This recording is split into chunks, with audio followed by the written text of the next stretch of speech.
Jika kamu suka video ini, jangan lupa beri like dan subscribe. Jangan lupa tanda lonceng. Materi berikutnya, klasifikasi virus. Sistem klasifikasi virus berbeda dengan klasifikasi organisme hidup, ya, seperti hewan, tumbuhan, dan sebagainya.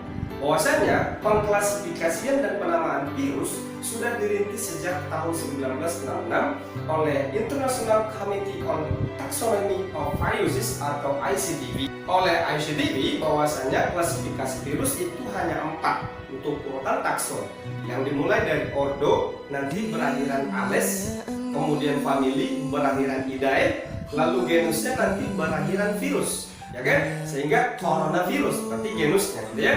Nah, lalu ada spesiesnya. Dalam klasifikasinya, virus itu bisa diklasifikasikan berdasarkan inangnya. Nanti kalau berdasarkan inangnya dibagi 3 ya. Yang pertama ada nanti virus tumbuhan, ada virus hewan, dan ada virus bakteri. Dan berdasarkan bentuknya, bahwasanya virus itu ada berbentuk silindris atau berbentuk batang. Contohnya nanti TMV ya, penyebab menguning tembakau. Lalu ada berbentuk bola, contohnya nanti itu otomisovirus, penyebab influenza. Lalu virus berpelindung, contohnya nanti HIV atau Human Immunodeficiency Virus.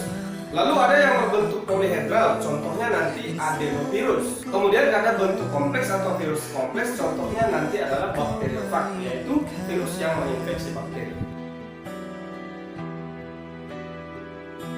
Kita lihat, baik, bahasan yang pertama adalah golongan virus DNA. Nah, kita lihat dulu yang pertama adalah DNA untai ganda. Ya, contohnya nanti yang pertama adalah adenovirus. Nah, adenovirus ini biasanya nanti akan menyerang sistem saluran pernapasan. Lalu ada papopavirus yang akan menyebabkan nanti tumor ataupun kutil. Berikutnya ada nanti yang namanya herpes virus yang akan menyebabkan penyakit herpes maupun cacar air. Lalu ada nanti fox virus yang akan menyebabkan smallpox atau penyakit cacar. Lalu ada nanti pembagian cacar sapi. Lalu ada golongan DNA virus untai tunggal. Nah, untuk untai tunggal ini biasanya dia itu hidup berdampingan dengan golongan DNA virus yang untai ganda. Contohnya adalah parvovirus, di mana parvovirus ini biasanya berdampingan dengan adenovirus untuk menyerang satu saluran sistem dalam tubuh manusia. Sekarang kita lihat untuk golongan RNA virus, ya. Untuk RNA virus kita lihat dulu yang pertama untuk golongan untai ganda.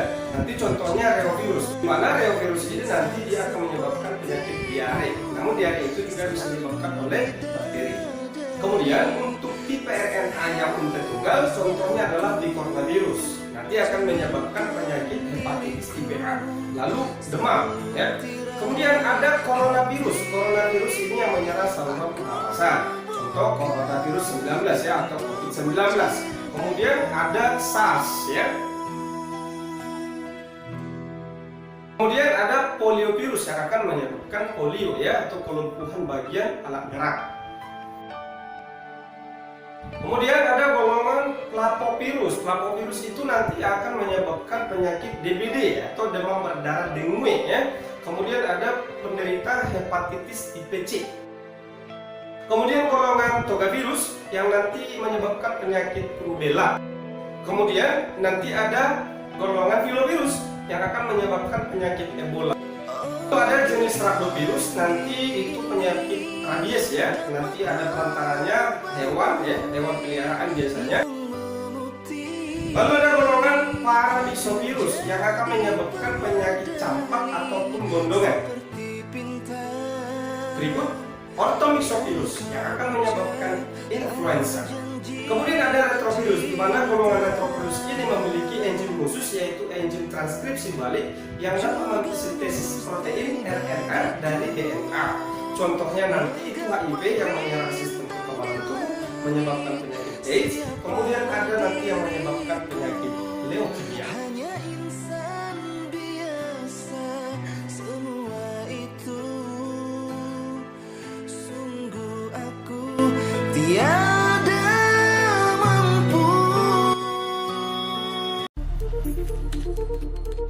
Harus segera ditemukan vaksin melawan virus.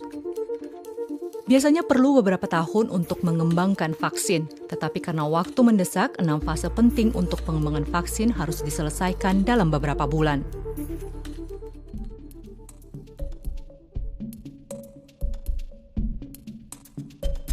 Pertama-tama, para peneliti menganalisis virus.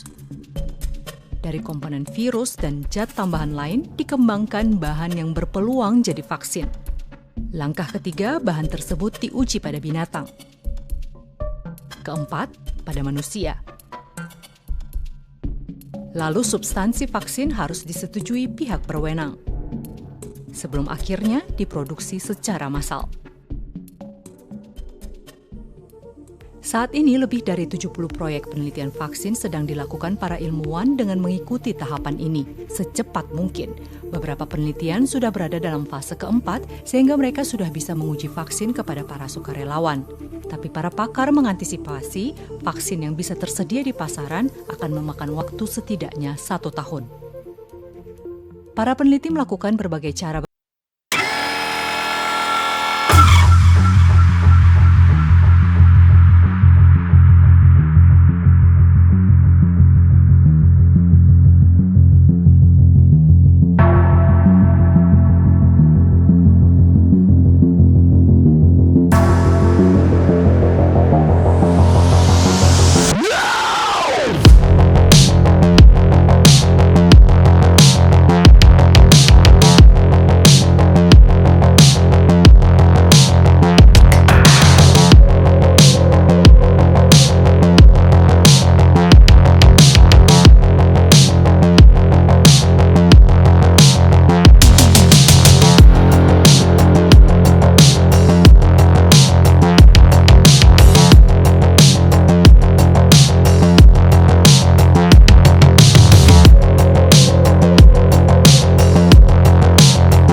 Sekarang, di tengah krisis, banyak yang berharap harusnya vaksin bisa segera ditemukan. Tapi seandainya pun vaksin sudah ada, bukan berarti pandemi berakhir.